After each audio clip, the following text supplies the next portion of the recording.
Hello నిమిషేశ్వరం. Andhra Pradesh ముఖ్యమంత్రి చంద్రబాబు నాయుడు గారు ప్రపంచంలో జరిగేటువంటి పరిణామాలని ఎప్పటికప్పుడు తెలుసుకుంటూ ఉంటారు. అలాగే అత్యాధునికమైనటువంటి టెక్నాలజీ, అడ్వాన్స్డ్ టెక్నాలజీ ఏది ఉంది అనేది కూడా ఆయన ఇమీడియట్‌గా గ్రాస్ప్ చేసుకోగలరు. దాని మీద స్టడీ చేయగలరు. అనేక అంశాల మీద అవగాహన ఉన్నటువంటి లీడర్ చంద్రబాబు నాయుడు గారు. అందుకే ఆయన చెప్పేటువంటి వాటిని అర్థం చేసుకోలేక కొన్ని సందర్భాల్లో మిస్లీడ్ అయ్యేటువంటి వాళ్ళు కొంతమంది అయితే, కొంతమంది ఆయన్ని విమర్శించేటువంటి వాళ్ళు, పిచ్చి తుగ్లక్‌గా చూసేటువంటి వాళ్ళు కూడా అనేక మంది ఉన్నారు. ఒకానొక మూమెంట్‌లో రోడ్ల మీద ఫ్లైఓవర్లు ఏంటి, ఇంతకన్నా పిచ్చి తుగ్లక్ పని ఉందా అని చెప్పి రాజశేఖర రెడ్డి గారు చంద్రబాబు నాయుడు గారిని విమర్శించినటువంటి రోజులు ఉన్నాయి. కంప్యూటర్ కూడిపెడుతుందా అని అంటే జనాలు విన్నటువంటి వాళ్ళు అనేక మంది ఉన్నారు. సో ఇలా చంద్రబాబు నాయుడు గారిని అర్థం చేసుకోవడం అనేది చాలా టఫ్. కారణం ఏంటంటే ఆయన ప్రపంచంలో అసలు అడ్వాన్స్డ్గా ఏం జరుగుతుంది, ప్రపంచంలో అనేక అంశాల మీద ఆయనకు అవగాహన ఉంది కాబట్టి అవి చెప్తే అర్థం కాదు. ఈ మధ్యకాలంలో చంద్రబాబు నాయుడు గారు 2024 ఎన్నికల ముందు నుంచి వేదికల మీద పిల్లల గురించి చెప్తున్నారు, సంతానోత్పత్తి గురించి చెప్తున్నారు. సంతానోత్పత్తి తగ్గిపోతుంది, ఒక తరం గ్యాప్ వచ్చేస్తుంది, ఇది ఆర్థిక వృద్ధికి ఎఫెక్ట్ పడుతుంది, భారతదేశం మీద కూడా ఎఫెక్ట్ పడుతుంది, భారత ఆర్థిక వ్యవస్థ మీద ఎఫెక్ట్ పడుతుంది, శ్రామిక శక్తి తగ్గిపోయినప్పుడు ఆటోమేటిక్గా ఆర్థిక అభివృద్ధి తగ్గిపోతుందని చెప్పి ఆయన చెప్తూ వచ్చారు. చాలామంది తెలుగుదేశం పార్టీలో ఉండేటువంటి వాళ్ళే ఎలక్షన్ క్యాంపెయిన్లో ఈయన ఇది చెప్పడం ఏంటి అని చెప్పి విమర్శించినటువంటి వాళ్ళు కూడా ఉన్నారు. సరే, 2024లో 4వ ముఖ్యమంత్రి అయ్యారు. ముఖ్యమంత్రి అయిన తర్వాత ఆయన ప్రతి వేదిక మీద ఈ సంతానోత్పత్తి గురించి, పునరుత్పత్తి తగ్గిపోతుంది, పడిపోతుంది అనేటువంటి విషయాన్ని చెప్తూ వచ్చారు. చెప్తూ ఉంటే ఇవాళకి కూడా అనేక మంది ఆయన విమర్శిస్తున్నారు. చంద్రబాబు నాయుడు గారు ఆయనకు ఒక్కళ్ళే కదా పిల్లవాడు, ఆయనకి మనవడు ఒక్కళ్ళే కదా, ఆయన కొడుకు ఎందుకు కట్టకూడదు, ఆయన వాళ్ళ ఇంట్లో వాళ్ళకి చెప్పట్లేదు, అందరికీ చెప్తున్నారు, ఇలా ఆయన్ని రకరకాలుగా కిడ్డింగ్ చేస్తూ మాట్లాడినటువంటి వాళ్ళని మనం చూస్తున్నాం, మాట్లాడుతున్నారు కూడా. మరి చంద్రబాబు నాయుడు గారు చెప్పినటువంటి విషయాన్ని ఇప్పుడు ప్రపంచ కుబేరుడు, నెంబర్ 1 కుబేరుడు, ప్రపంచ కుబేరుడు ఎలన్ మస్క్, ఆయన చంద్రబాబు నాయుడు గారు ఏం చెప్పారో అదే చెప్తున్నారు. ఇప్పుడు భారతదేశం రిస్క్లోకి వెళ్ళిపోతుంది, రాబోయేటువంటి రోజుల్లో అక్కడ సంతానోత్పత్తి రేటు తగ్గిపోతుంది, పడిపోతుంది, ఇది డేంజర్ అని చెప్పి చెప్తూ ఉన్నారు. ఎలన్ మస్క్ చెప్తున్నారు. చంద్రబాబు నాయుడు గారు ఏదైతే చెప్పారో, ఏదైతే చెప్తూ ఉన్నారో అదే ఇప్పుడు ఎలన్ మస్క్ కూడా చెప్తున్నారు. మరి ఎలన్ మస్క్ కూడా చంద్రబాబు నాయుడు గారి జాబితాలో కడదామా అని అంటే అది ఒప్పుకోరు మళ్ళా. ఎందుకు? ఎలన్ మస్క్ ప్రపంచ కుబేరుడు, డబ్బులు సంపాదించేశాడు బాబా, కోట్ల రూపాయలకు పైగా సంపాదించాడని చెప్పి చెబుతున్నారు. కోట్ల రూపాయలు పైగా, అది లెక్కేయటమే కష్టం.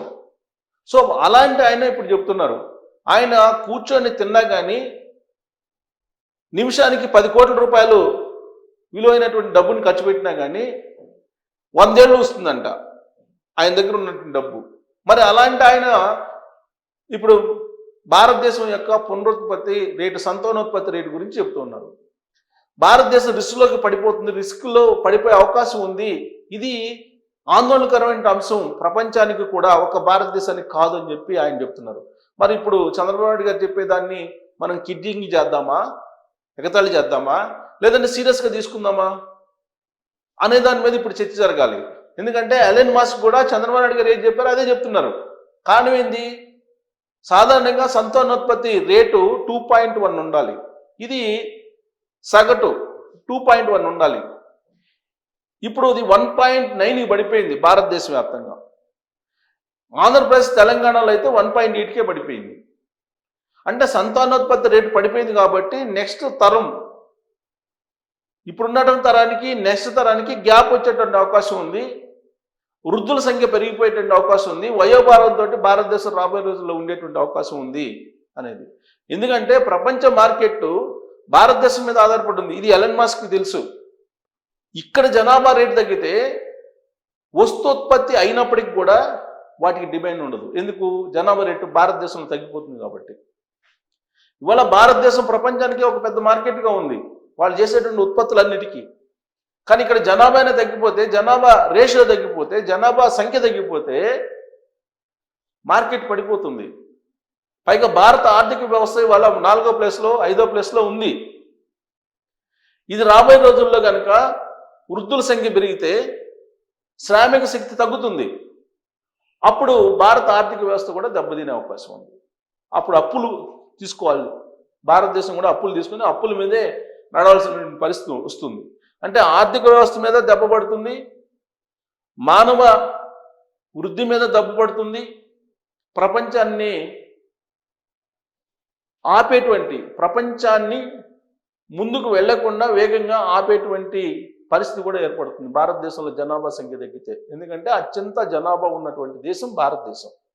ఈ భారతదేశంలోనే ఇప్పుడు సంతానోత్పత్తి రేటు తగ్గిపోతుందంటే ప్రపంచంలో సంతానోత్పత్తి రేటు తగ్గిపోతున్నటువంటి దేశాలు అనేకం ఉన్నాయి. జపాన్, జర్మనీ, చైనా, అమెరికా, ఇలా అన్ని దేశాలు ఇప్పుడు సంతానోత్పత్తి రేటుని పడిపోయిన దేశాల జాబితాలో ఉన్నాయి. అందుకే ఆయా దేశాలు ఏం చేస్తున్నాయి, ఎంకరేజ్ చేస్తున్నాయి, మీరు పిల్లల్ని కానండి అని చెప్తున్నారు, ప్రోత్సాహాలను అనౌన్స్ చేస్తున్నాయి, మీరు పిల్లల్ని కానీ మేము డబ్బులు ఇస్తామని చెప్తున్నారు గవర్నమెంట్స్. చైనా గవర్నమెంట్ కూడా చెప్తుంది. ఒకప్పుడు ఒకరితోటి సరిపెట్టుకోండి అని చెప్పి స్ట్రిక్ట్ ఆదేశాలు జారీ చేసి ఇంప్లిమెంట్ చేసినటువంటి చైనా మీరు పిల్లలు కానండి మేము పోషిస్తామని చెప్పి ప్రభుత్వం చెప్పే పరిస్థితి వచ్చింది. అమెరికాలో కూడా అదే పరిస్థితి, భారతదేశంలో కూడా అలాంటి పరిస్థితి వచ్చింది. ఇది డేంజర్ బెల్స్ అని చెప్పి చంద్రబాబు నాయుడు గారు చెప్తూ ఉంటే చాలా లైట్గా తీసుకునేటువంటి చాలామంది ఉన్నారు. వాళ్ళ ఇంట్లో ఎందుకు చెప్పట్లేదు, ఇలా వాళ్ళ ఇంట్లో చెప్తారు, చెప్పినా విననటువంటి వాళ్ళు ఉంటారు కదా. ఇప్పుడు చంద్రబాబు నాయుడు గారు చెప్పాల్సిన బాధ్యత ఆయనకు ఉంది కాబట్టి ఆయన సమాజాన్ని చెప్తున్నారు. ఆయన మాట వింటారా వినరా అనేది ఎవరెవరి యొక్క ఆలోచన తీరును బట్టి ఆధారపడి ఉంటుంది. విన్నటువంటి వాళ్ళని ఆయన ఏం చేయలేరు కదా. ఎలక్షన్ క్యాంపెయిన్లో ఓటేయమని చెప్పి ఆయన అడుగుతారు. ఆయన్ని ఓటడినటువంటి ఆయనకి సపోర్ట్ చేసేటువంటి వాళ్ళు ఉంటారు, వ్యతిరేకంగా ఓటేసే వాళ్ళు ఉంటారు. అలాగే చంద్రబాబు నాయుడు గారు చెప్తూ ఉన్నారు, బాధ్యతాయుతమైనటువంటి ఒక లీడర్గా, సమాజం పట్ల అంకితభావం ఉన్నటువంటి ఒక లీడర్గా ఆయన చెప్తూ ఉన్నారు, రాబోయేటువంటి రోజుల్లో పెద్ద సంతానం లేదంటే పెద్ద కుటుంబం ఏది ఉంటుందంటే ఎక్కువ మంది సంతానం ఉన్నటువంటి వాళ్ళే పెద్ద కుటుంబం కింద వస్తారు, సంపద కూడా సంతానమే అని చెప్పి చెబుతున్నారు ఆయన. అది విన్నటువంటి వాళ్ళు వినటం లేదు, కిడ్డింగ్ చేస్తున్నారు. మరి ఇప్పుడు ఎలన్ మాస్క్ చెప్తుంది కూడా అదే కదా. ఎలన్ మాస్క్ లాంటి వాళ్ళు ఇవాళ స్పేస్ ఎక్స్ విశ్వానికి అంతరిక్షానికి వెళ్ళిపోయాడు ఆయన. మరి ఆయన నెంబర్ 1 కుబేరుడు భారతదేశంలో కాదు, ప్రపంచంలో. భారతదేశమే కాదు, ప్రపంచంలో కుబేరుడు ఆయన. మరి అలాంటి ఆయన అన్ని రంగాల మీద అవగాహన ఉన్న అతను అత్యాధునికమైనటువంటి ఆధునిక సమాజం ఎలా ఉంటుంది అని ఒక అవగాహన ఉన్నటువంటి ఎలన్ మాస్క్ చంద్రబాబు నాయుడు గారు చెప్తుందే ఇప్పుడు చెప్తున్నారు, భారతదేశం రిస్క్లో పడుతుందని చెప్పి చెప్తున్నారని అంటే చంద్రబాబు నాయుడు గారు చెప్పినటువంటి మాటల్ని లైట్గా తీసుకోవాలా, లేదా కిడ్డింగ్ చేయాలా, లేకపోతే ఆయన తెలియక చెప్తున్నట్టు అనుకోవాలా? దీని మీద మీరు కామెంట్ చేయొచ్చు. Thank you.